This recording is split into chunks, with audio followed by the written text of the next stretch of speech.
You are now tuned in to Go Time Dolphins with Charlie Touche and Kadeem Simmons, the Miami Dolphins podcast that's for the fans and by the fans. Gotta make them lose their mind when it's your time. And it's show time. Going all out when it's go time. Go. I ain't wasting no time. Gotta make them lose their mind when it's show time. Cause it's your time. Lay it on the line when it's go time. Go. Don't waste no time.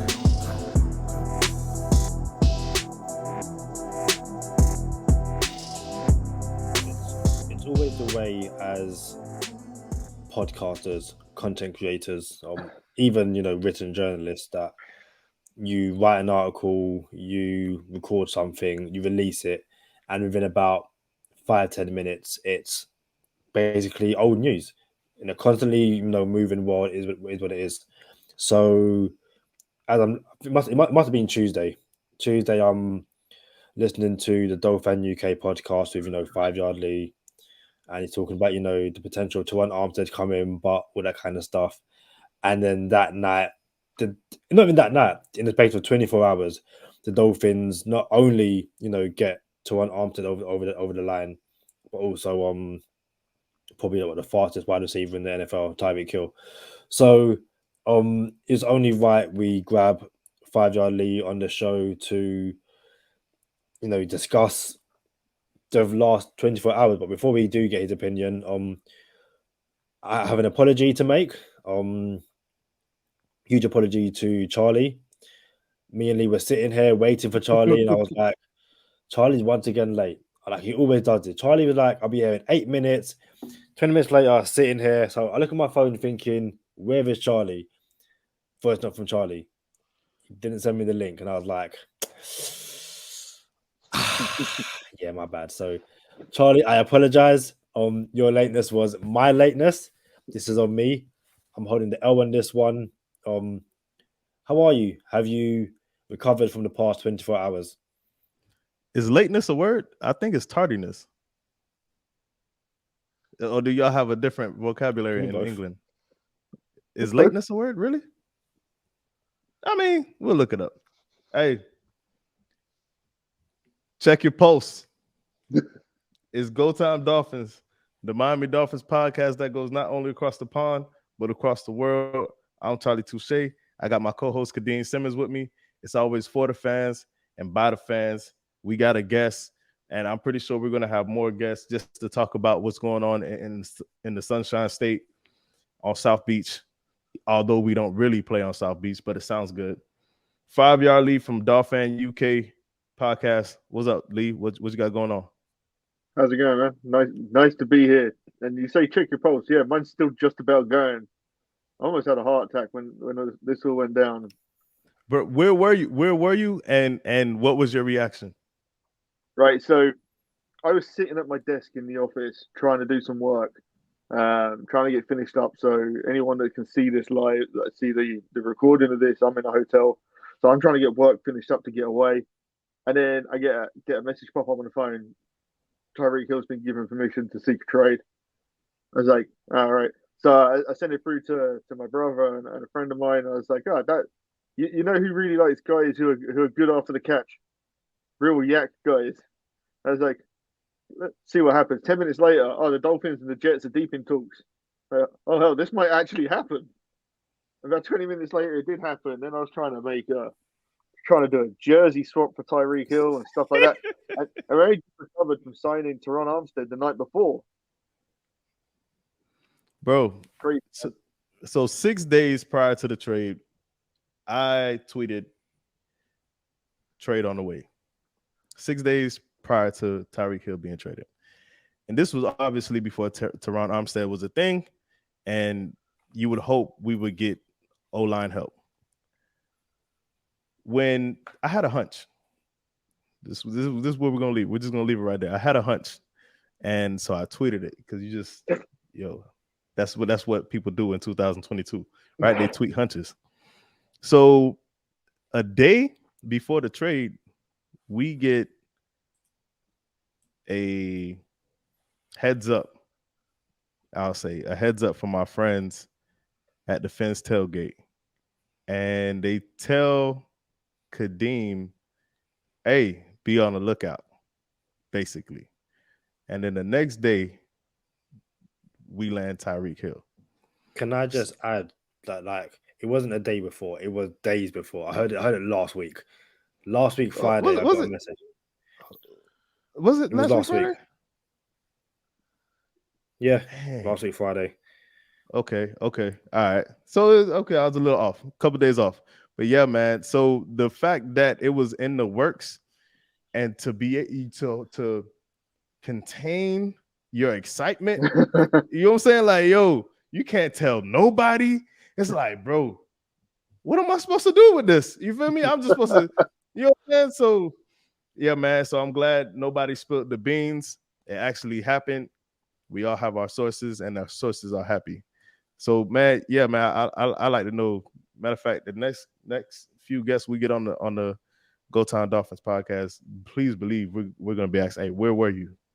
What was your reaction? You know what I'm saying? I'm over here.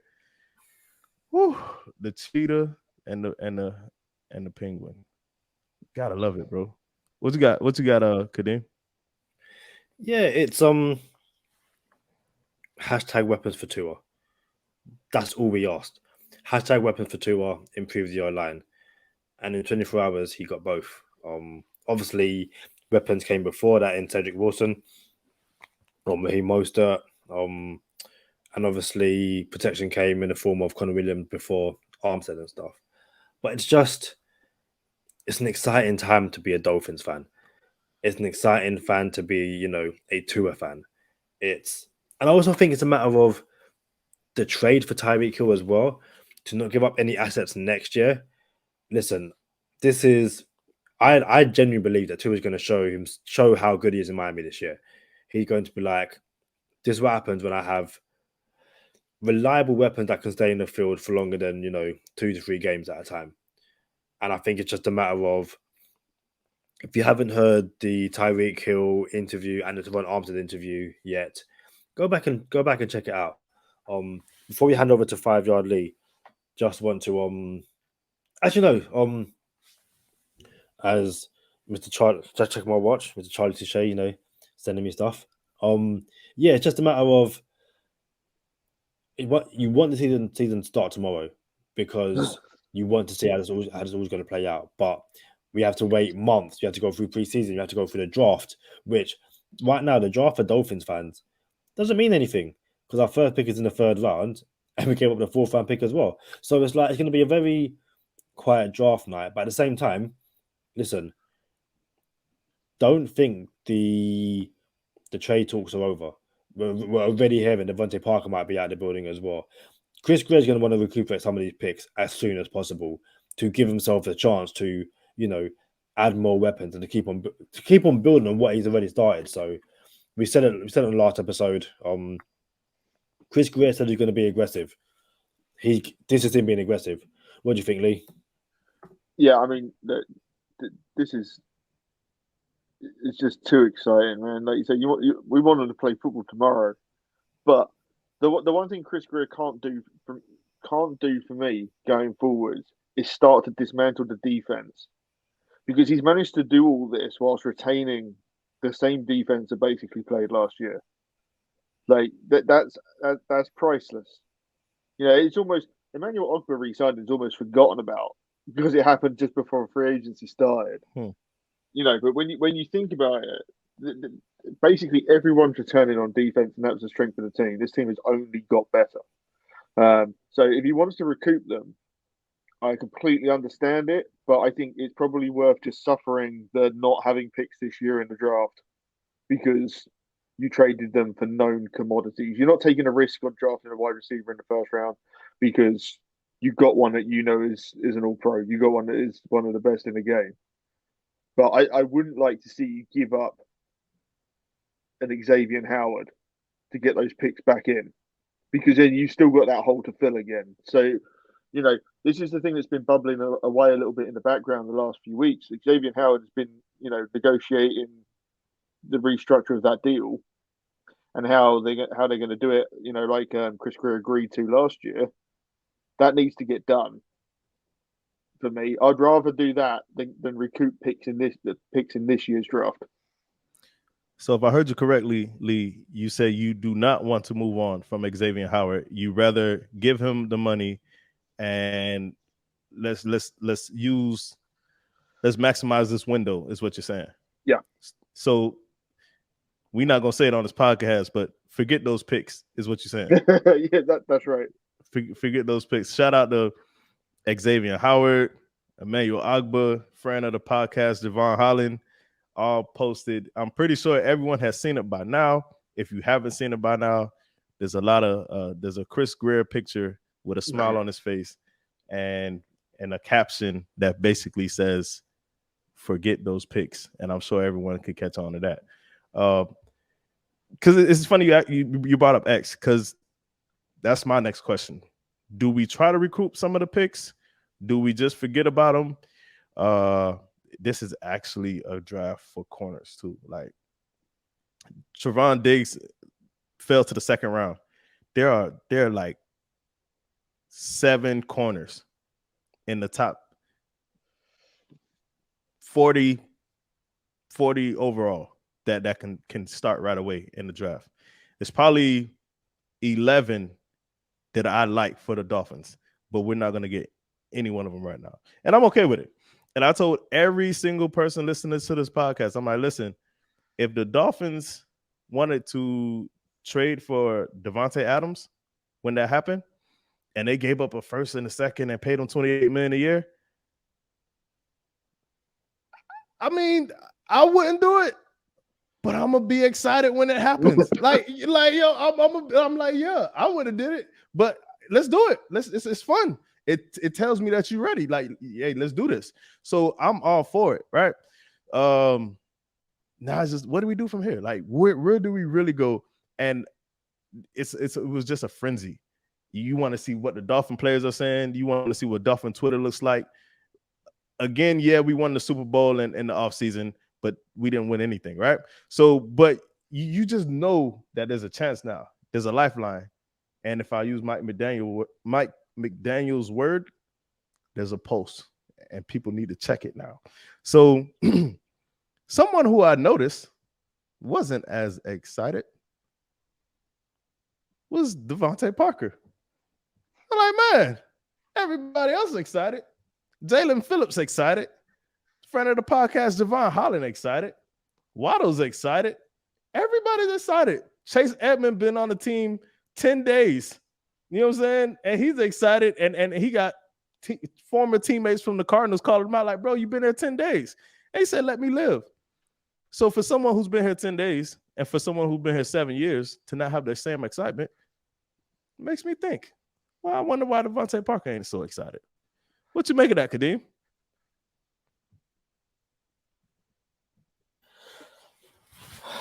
I think in the space of 20, in the space of about 10 days, Devante Parker's gone from wide receiver 1, probably on a depth chart, maybe 2, to wide receiver 3, maybe 4.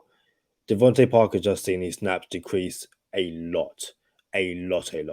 Sure, there'll be times where, in the end zone on certain downs, they're going to chuck in Devante Parker for that, that big body, 50-50, go and get the ball. But what we're also going to see is they might just go, well, for those kind of matchups, we've got Mike Gesicki, and we'll have him inside.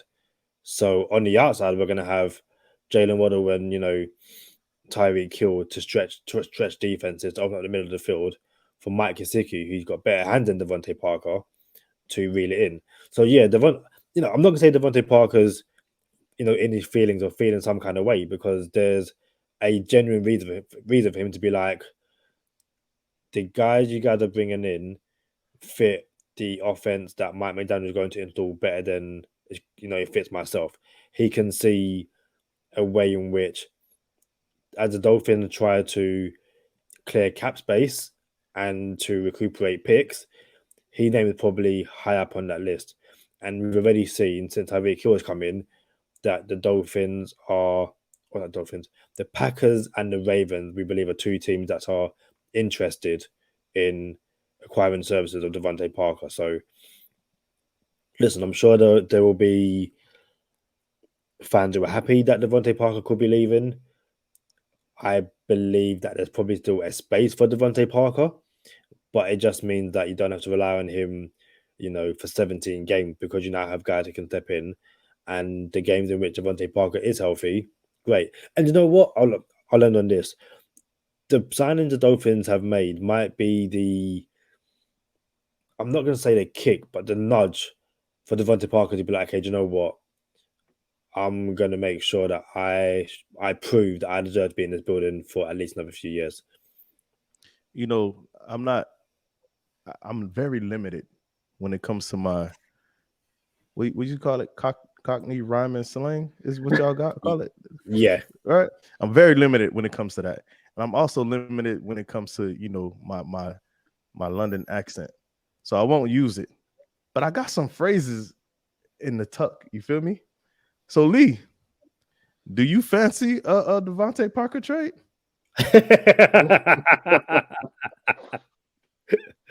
Very quickly, before you ask that, Lee, fancy isn't Cockney rhyme and slang. I know that.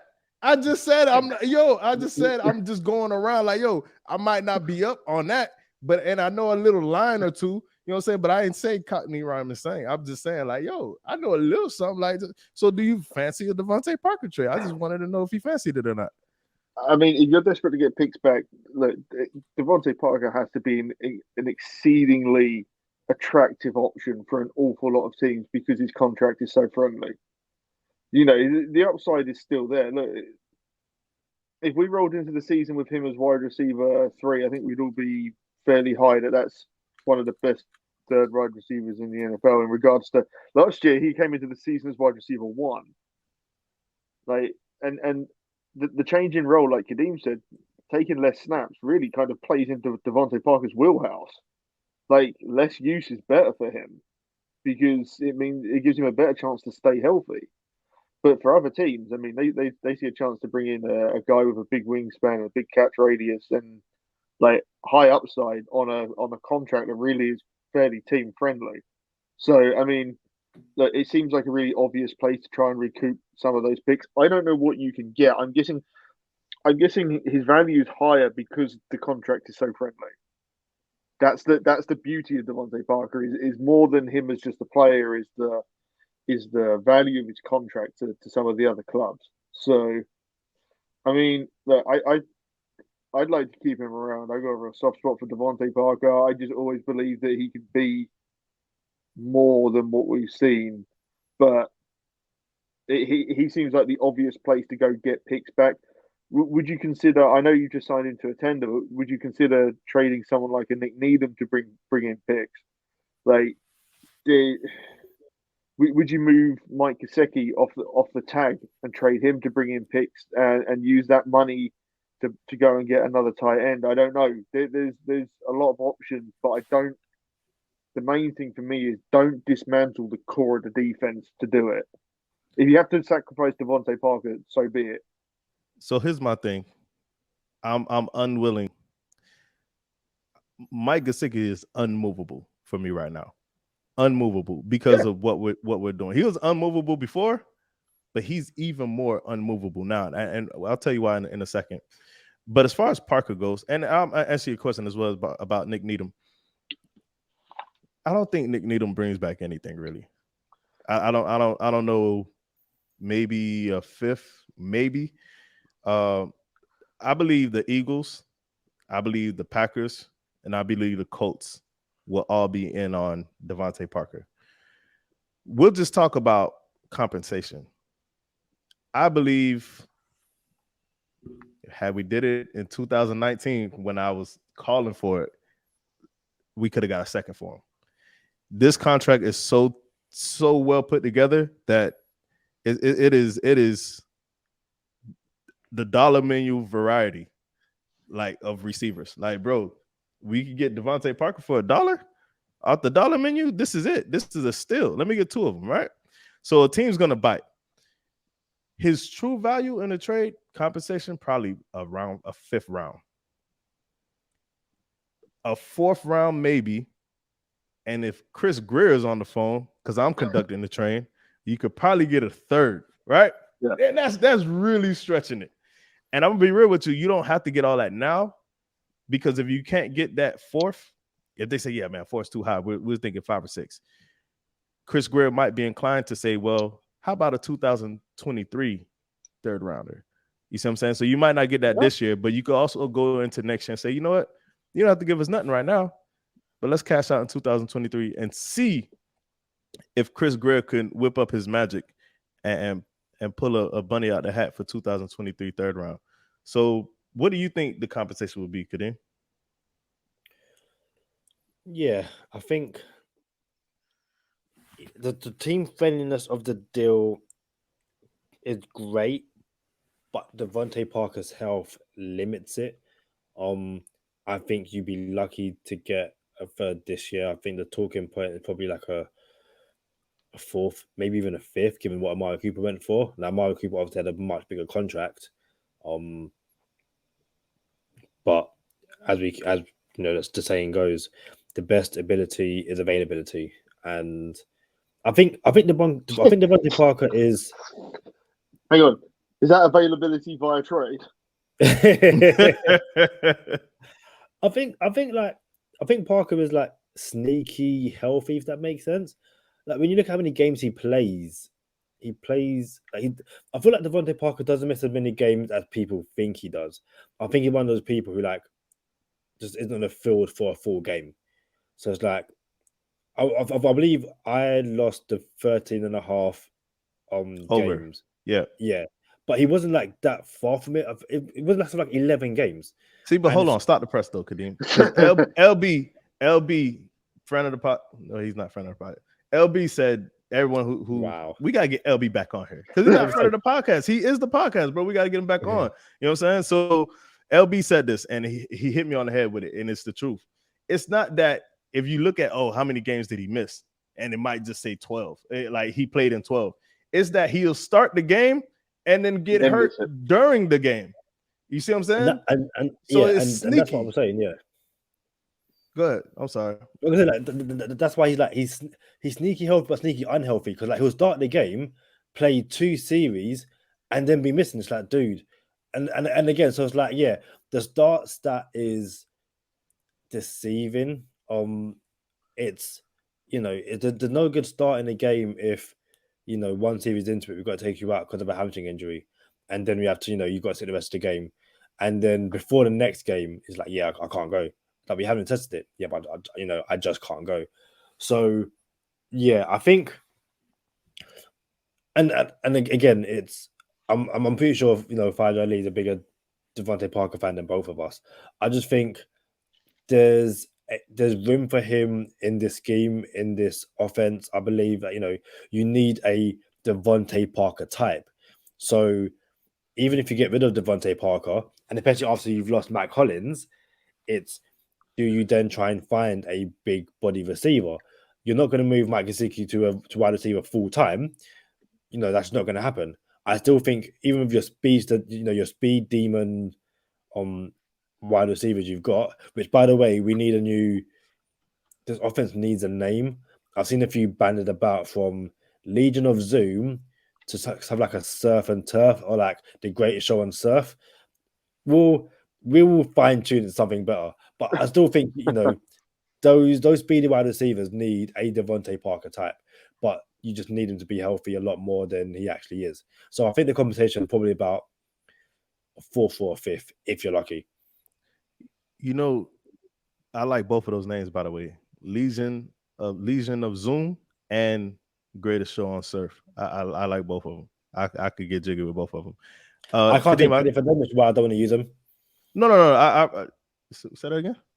Like I didn't come up with them. I've saw them. No. Yeah. I seen them too. Yeah. It's good that you clarify that. We don't want to run away on the plug. So I sent you a chart, Kadeem. It's a blue chart, got a whole bunch of percentages in it. It's from sharpfootballstats.com. And here's why I'm not ready to move on from Mike Gesicki. And so there's a mock-up where it was Jalen Waddle in the picture and they had a penguin as the emoji. And then there was Tyreek Hill in the picture, and they had a cheetah as the emoji. And then they had Tua in the picture, and they had just the dolphin emoji. And Mike Gesicki was like, when did Tua become the dolphin emoji? You know what I'm saying? Like, yo, like we got to get you the emoji. And two, how did I not? I must have missed the photo shoot, is what he said, right? So he's cracking jokes. So I'm like, man, I'll be sour, bro, if we moved on from Mike Gesicki. Now the cap is going to be in a place where next year, for those who don't know, Tyreek Hill is only getting paid. He only counts about $7 million against the cap this year. It's like 6.5 against the cap, right? Agba only counts about $7 million against the cap. Next year, Agba is going to count $18 million against the cap.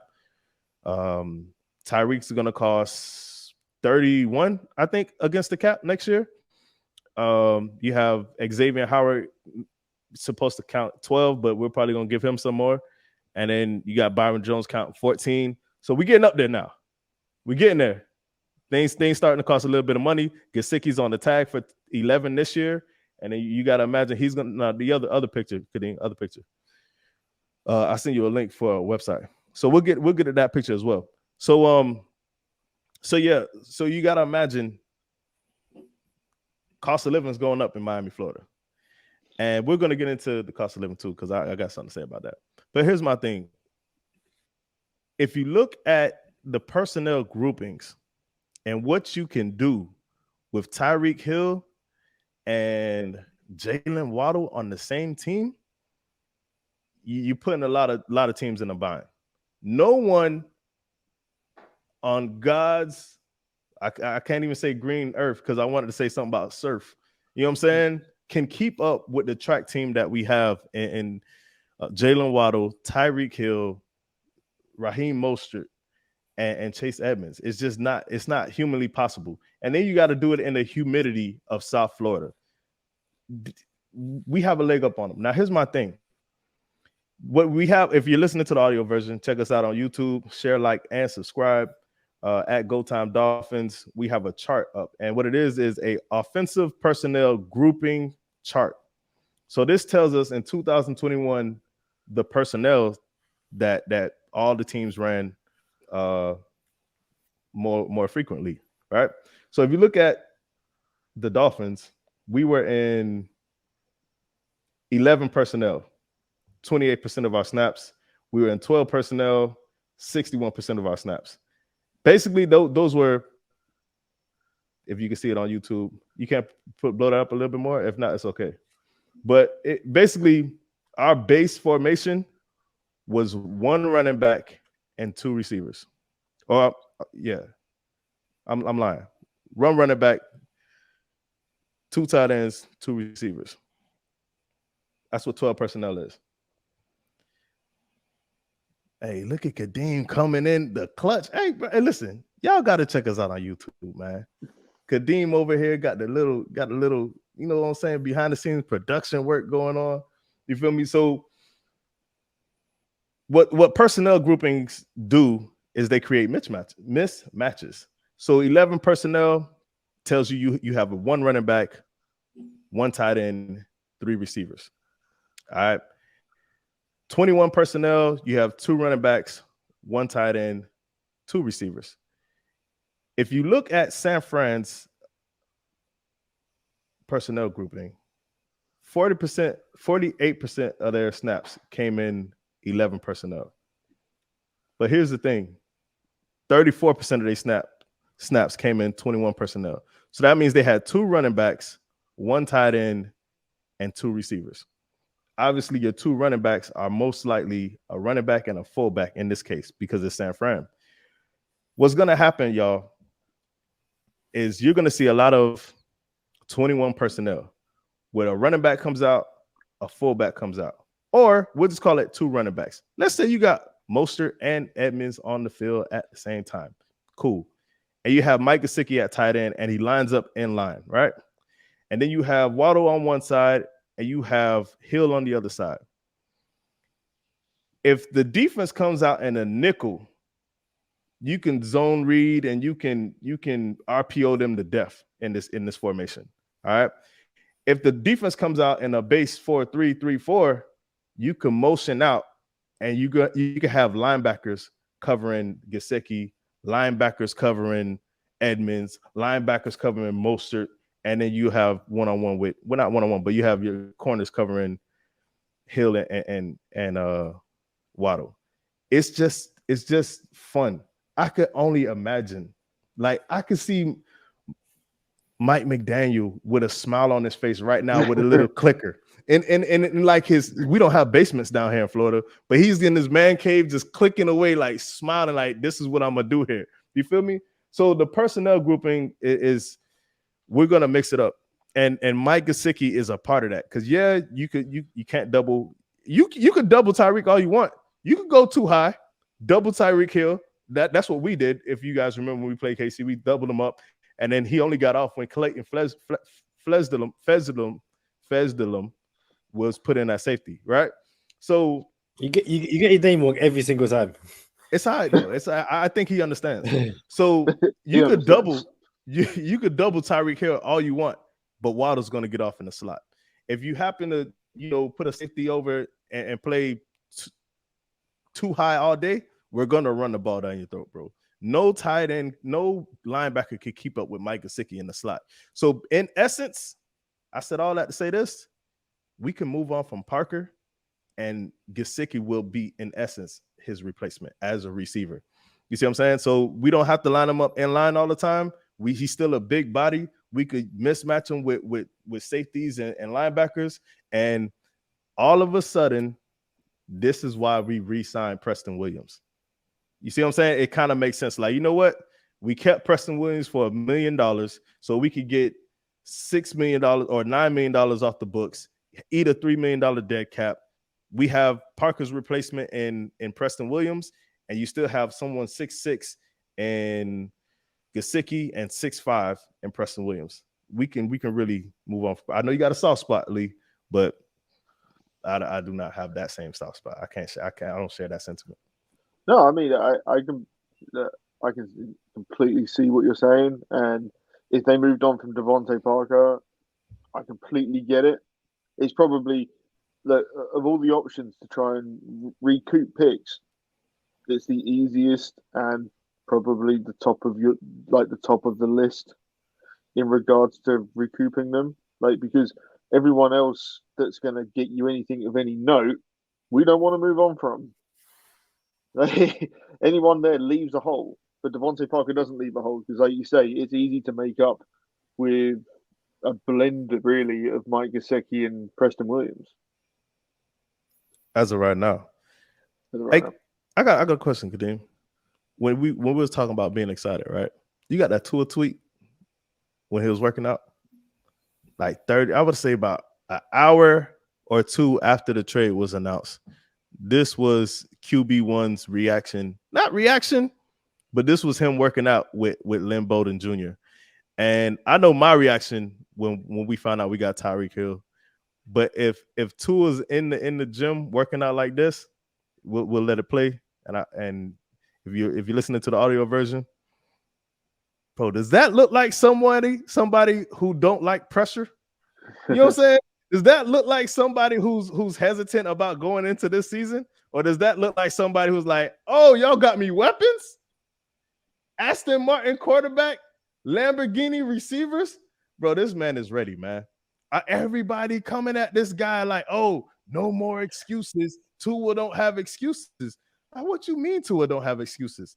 Y'all act like he was Dak Prescott with Ezekiel Elliott and Amari Cooper and CeeDee Lamb for 2 seasons. You know what I'm saying? Y'all act like he was Baker Mayfield with OBJ and Landry and Hunt and who's the other running back? Nick Chubb. You know what I'm saying? Y'all act like he was Justin Herbert with Mike Williams and Keenan Allen and Austin Eckler for 2 years. Talk about, oh, Tua don't have no excuses now. What you mean? He'd have a team before. This is first year with a team. Now y'all want to throw he don't have no excuses now. Bro, hey, get off my quarterback, man. We about to deliver, and I'm glad we're here now. Straight up. All he's done is produce winning seasons as a quarterback. Only lost 4 games last year, by the way. That's what I mean. Like it's ridiculous. I mean, look. What I want to know, and I'm interested to hear from you guys. Do you think Tua went into a meeting with McDaniel and Grier and said, "Look, get me something," or do you think this is Mike McDaniel saying, "I need these"? I think we mentioned LB. I'm gonna bring up my boy Bert. I think Brian Flores was Bert's boy, and I think Bert's tripping right now. Because if you think we would have got this team together with Brian Flores, you're on something. This would have never happened. So the misconception that Grier runs the building and is barking at people, it couldn't be further from the truth. You know what I'm saying? So to answer your question, Lee, I believe Grier was like, well, Flo's out the way now. And when I sit down with my next head coach, he needs to understand, like, I've had 3 years of being a GM and I have a scandal on my hands. We have to win right now. And I don't have the luxury to hand it over to Mike McDaniel to say, hey, what do you have in mind? You know what I'm saying? Let's go with that idea. I bring in Mike McDaniel. I'm going to tell you what I have in mind. And I'm pretty sure Mike McDaniel's like, oh, Tyreek Hill? Oh, yeah. Hey, just let me know when it's done. You know what I'm saying? So I think this is Chris Grier, choo-choo. I'm operating the train still. So I think Chris Grier said, this is what I have in mind. What do you think about it? And then Mike McDaniel said, well, this is what I would need to make this successful. This is the type of pieces that I need. And it ran together, came together, and this is where we are. I agree. I think. Y'all done? I was going to say, I think Chris Grier is the kind of GM that goes on, that operates on the, you give me the shopping list and I'll go shopping. Like, yeah, he did a fantastic job of getting Terron Armstead at an absolutely amazing deal. Like, what is it? He's going to be like the 9th highest paid tackle in the league next year. That's insane. That is GMing at an incredibly high level. And I think, I think he sees his job as, you are my coach. You tell me what you want, and it's my job to go and get that at the best deal for the team. Yeah, I think the players he got for Brian Flores were the players that Brian Flores wants. So I think the players he's getting from Mike McDaniel are the ones that Mike McDaniel wants. I don't think it's a matter of Chris Grier saying, I'm going to give you these. I think it's a matter of Chris Grier saying, tell me what you want, and I'll try my best to go and get these. And I think, again, Chris Grier has once again shown that he does a really good job of getting, people what they want. I think that what you can also probably expect is that come the end of the season, you're not going to see the Dolphins cut Cedric Wilson, Raheem Mostert, and all the guys in a similar fashion to which they got rid of, Carl Van Dyke and stuff like that. So, and it's, we haven't really discussed the cut of Jesse Davis. Jesse Davis no longer Miami Dolphin. I know a lot of people who basically celebrated like it was a new signing. They're like, thank goodness for that. But I just think it's a matter of, I'm pretty sure, Mike McDaniel, from what he wants in his players, Jesse Davis just no longer fit that bill. Jesse Davis came in, done an excellent job. And I want to use my words very carefully. I think Jesse Davis was put in a position at tackle which he was destined to fail. Me and Charlie said it ourselves. Jesse Davis at guard, totally fine. Like, yeah, cool. The guy's a guard. He's not a tackle. So when I say that Jesse Davis done an excellent job, he's done an excellent job of just not complaining and getting thrown into situations which he should never have been in. But with the move the Dolphins have made in Connor Williams and Terron Armstead, Jesse Davis no longer serves a purpose. And I said all that to say this. What do you guys make of the buzz that the Dolphins are going to move Austin Jackson to right tackle and have him compete alongside Robert Eichenberg for that place? That's genuine buzz right now. Liam Eichenberg. So you said Robert Eichenberg. It's cool. So for anyone who caught the last episode, we were saying what are we doing at right tackle? what are we doing at right tackle? What are we doing at right tackle? You bring in Armstead, you bring in Connor Williams, you solidify the left side of the line. It just seems like Liam Eichenberg, the right tackle, is the natural move now. I do not want to see Robert Hunt at right tackle again. He is our right guard. There's no reason to put two positions in jeopardy when you only have one in jeopardy right now, which is right tackle. Out of the two guards and the two tackle spots, there's only one position in jeopardy out of those four positions, and it's right tackle.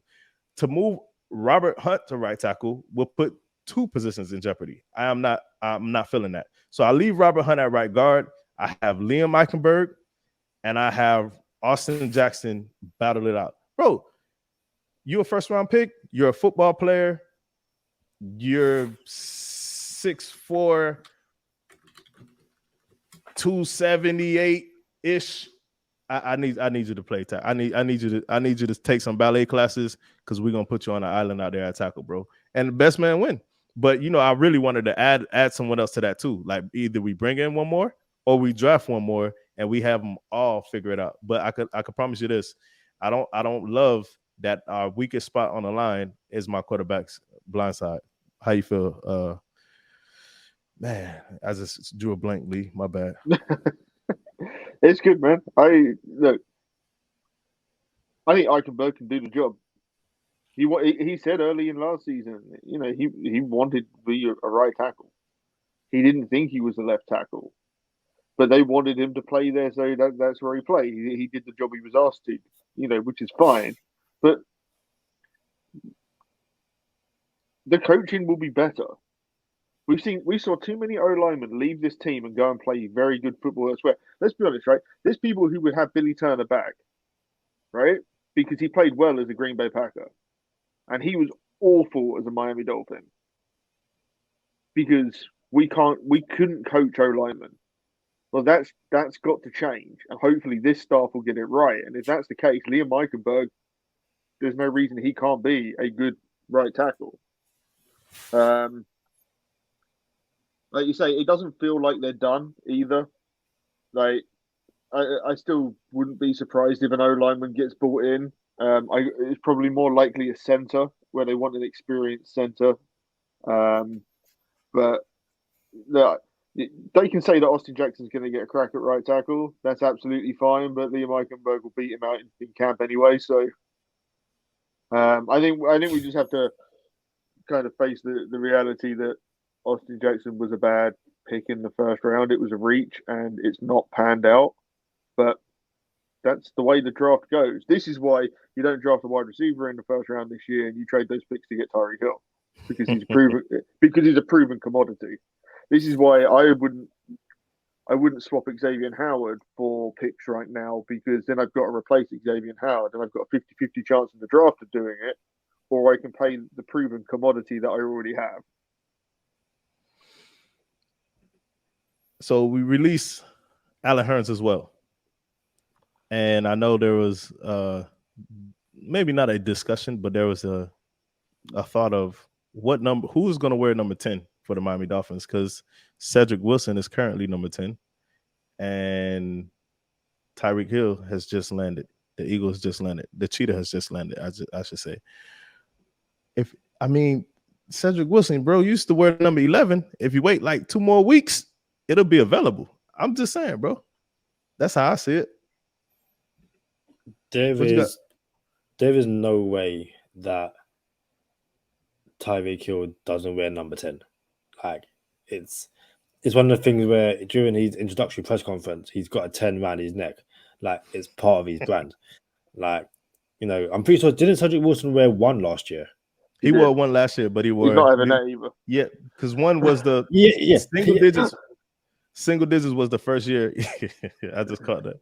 But single digits was last year was the first year for single digits. So he wore 1, but prior to that he wore 11. And obviously he can't wear 1, and 11 will be available in about a week or 2. So go figure. Just throw on 11. Yeah, he'll get. Thing is, I actually quite enjoy number 2. Number 2 can be quite fun. But yeah, it's the same way. Like, who's 32 at the moment? 32, is that not Patrick Laird?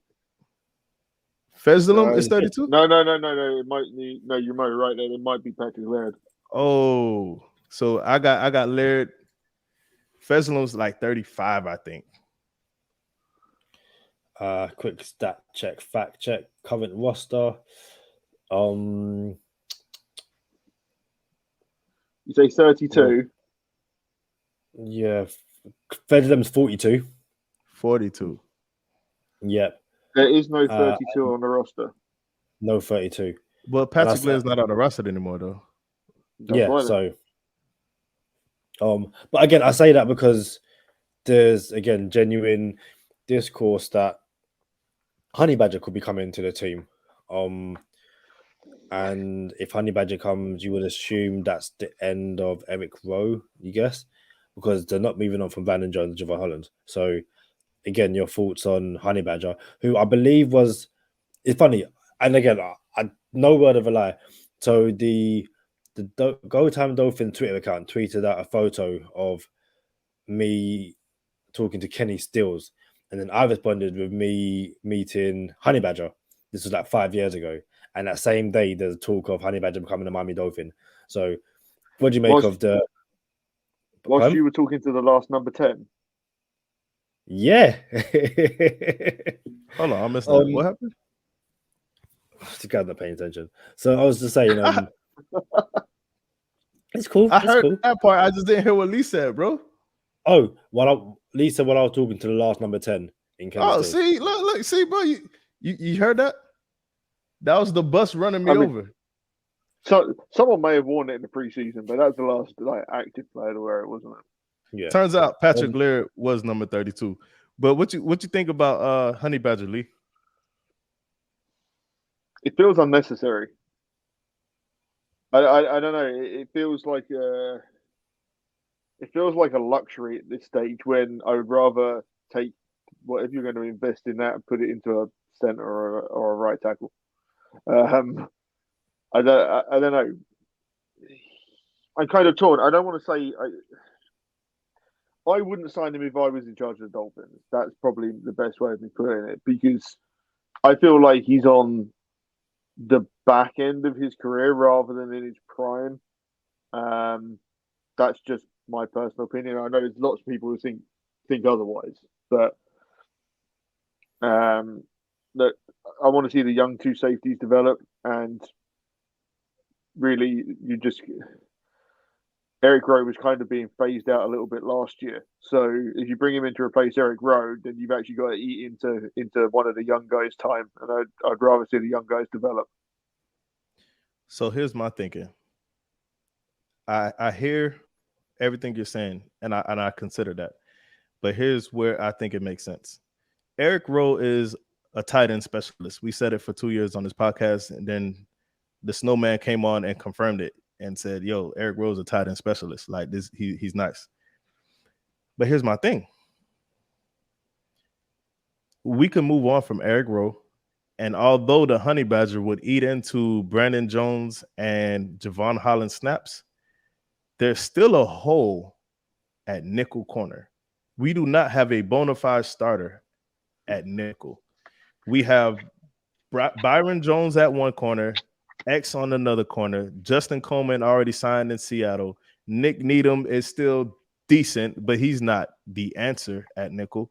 So here's what I propose. Our linebackers aren't the best anyway, so I suggest we run more nickel. Now, Honey Badger is football IQ through the roof. He could come in and he'll have the answers to the questions. So it's not about him being better or showing out our DBs and nothing, but he'll fit in any system in the NFL, all 32 teams, in my opinion. So what happens with the Honey Badger is whether you have Javon Holland and Brandon Jones starting, you can put Honey Badger in the nickel. He's going to make tackles. Whether you have Javon Holland in the nickel, you could put the Honey Badger at free and have Brandon Jones at strong. All three of those safeties are now interchangeable. I can see all kind of exotic blitzes. More nickel will be ran since we are a liability at linebacker. Like, I can see it making sense because our linebacking core is so weak. So I don't mind it. I don't love it, but I absolutely don't mind it at all. What about you, Kadeem? Yeah, I genuinely agree with both of you. I'm not just saying that to like, just in the I say impactful words, but in the annoying voice of Antonio Brown, let's kumbaya. I'm not trying to kumbaya at the moment. But I feel like the money you're gonna pay Honey Badger, I'd rather go and get a JT Tretter and genuinely shore up that offensive line. But I can also see a situation where it's like, you bring in Honey Badger, and again, he's a locker room leader. He, having a bit of veteran presence, and I know you've already got Exon and Byron Jones, but having like friend of the podcast Javon Holland also learned from Honey Badger. I just think that's like brilliant, excellent. So yeah, I genuinely agree with both of your points. I do feel like it's more of a you're playing Madden, you're bored. Oh, Honey Badger's in free agency. Yeah, let me go get him because I can.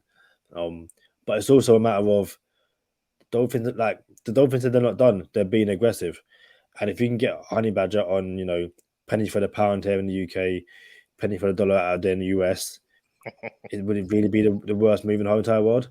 Probably not. So, we'll see how that goes. The one, I mean, he has experience, and experience is priceless. Like that's what you paid to bring in. So I can see it from that point of view. Ultimately, looking back, we kind of made sense of the Preston Williams signing now, and we could kind of see how the La'el Collins trade didn't happen. But within that trade, you can kind of see where they were moving on from Amari Cooper. We had a need at receiver. They were moving on from La'el Collins. We had a need at right tackle.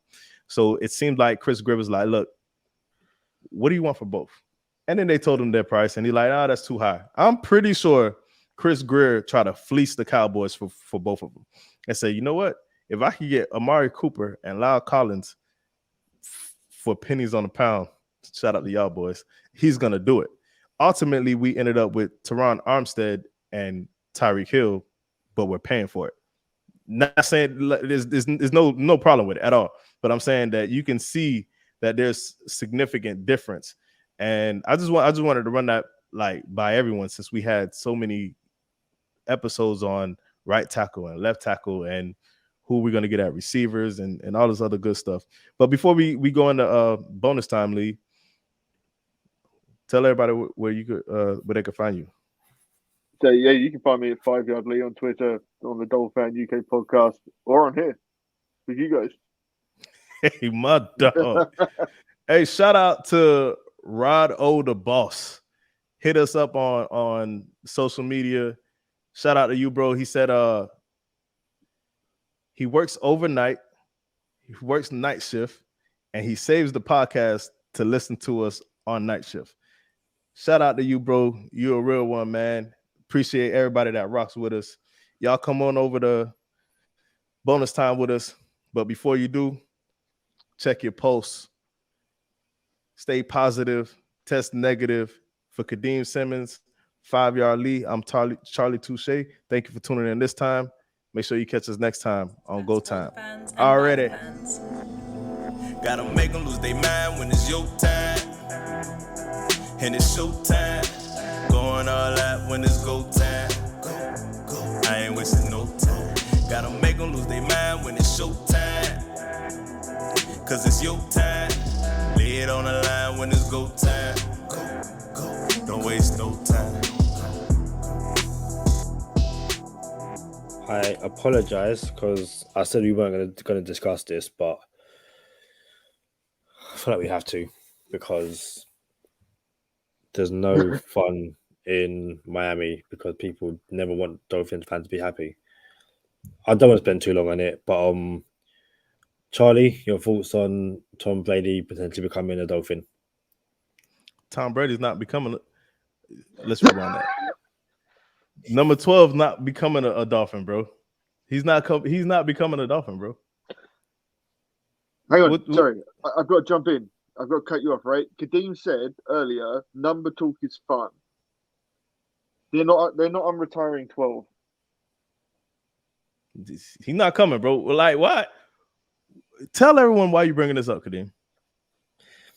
Because we haven't had a back and forth today, but I know the moment I ask that question, you'll usually be like, "Don't do this, don't do this." Like, why? So sometimes I'll do stuff just to annoy you, just to see your reaction. I'm an agent of chaos. Like I said, I'm not trying to kumbaya no more. Like we've had this is season 3. We've had 2 years of playing nice, kumbaya, high-fiving into the end zone. No, man, I'm helmet on, one-on-one drills, coming for your ankles, coming for your chest. So if I can do stuff to annoy you, then why not? Is it season 3 yet, or is it still like the end of season 2? Like the season 3? Season 3. Okay. What I was gonna say? So there's reports that this guy's supposed to be wanting to come to Miami now. It seems that after the allegations that was tried to get him in before, he's trying again. And if I can quickly find out who is spreading these rumors, because obviously right now they are just rumors, but at the same time the rumors which Dolphin fans are going to latch onto, which the NFL is going to latch onto, Dell something, Dell Arnold at Dell E Arnold. He said on Thursday afternoon he wouldn't be surprised if Tom Brady go to the Dolphins this season. Dell tells us that he is hearing the parties are working on it. You got something to say, Lee? Because I don't have anything to say, bro. I mean, look, you're going to have a lot of very, very upset players if it happens. There's a lot of players right now that have just signed their names to the dotted line in Tampa based on the fact that Tom Brady had come out of retirement. I don't know if from a PR point of view and a player point of view, if Jason Light could do that. I don't know. I mean, it's easy. It's easy to make the connection, isn't it? Like the whole, Ross tried before, the Michigan connection, all that stuff makes sense. I completely understand it. And it seems like Tua is an easy target. But I think what's happening is people are now scared that Tua is going to perform to the level we think he will. And then they won't be able to do this anymore. So they have to get it in before they start playing games. Bro, I cannot wait for our quarterback to show up on these boys, man. Like, I can't wait for it. Like, it's the foolishness. You know what I'm saying? Like, look, man, it's just funny to me.